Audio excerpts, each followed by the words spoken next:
"Now wait a minute, Grandmamma. Don't interrupt," she said. "The point is this. When you haven't washed for a week and your skin is all covered over with dirt, then quite obviously the stink waves can't come oozing out nearly so strongly."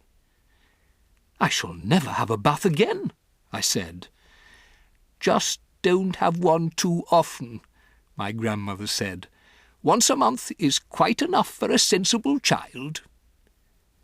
It was at moments like these that I loved my grandmother more than ever.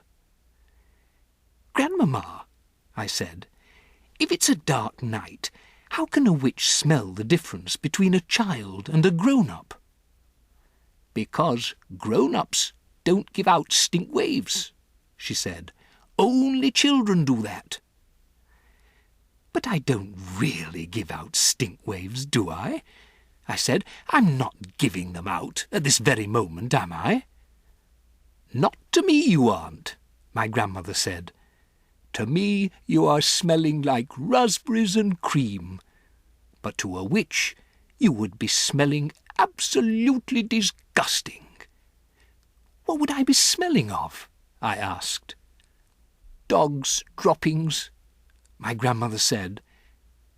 I reeled. I was stunned. "Dog's droppings!" I cried. "I'm not smelling of dog's droppings. I don't believe it. I won't believe it." "What's more," my grandmother said, speaking with a touch of relish, "to a witch you'd be smelling of fresh dog's droppings." "That simply is not true," I cried. "I know I'm not smelling of dog's droppings, stale or fresh." "There's no point in arguing about it," my grandmother said. "It's a fact of life."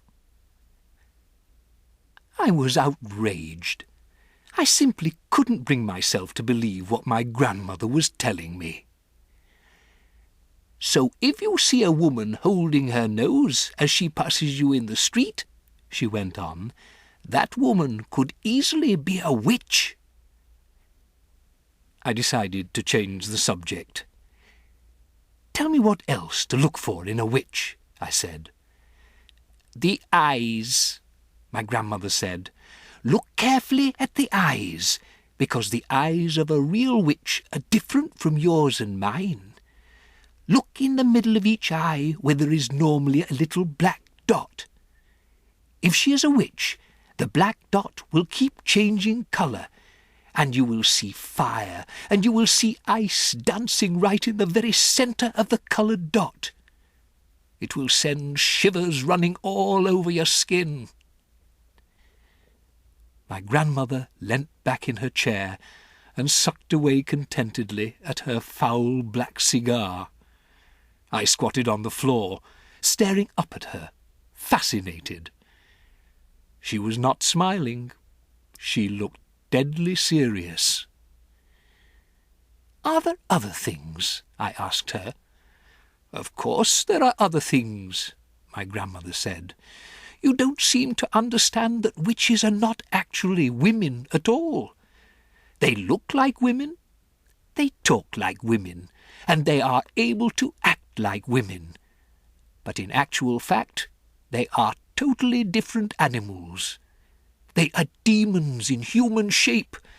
That is why they have claws and bald heads and queer noses and peculiar eyes, all of which they have to conceal as best they can from the rest of the world." "What else is different about them, Grandmamma?"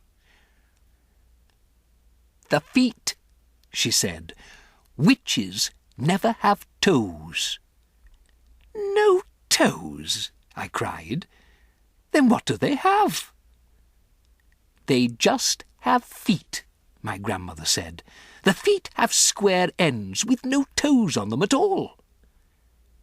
"Does that make it difficult to walk?" I asked.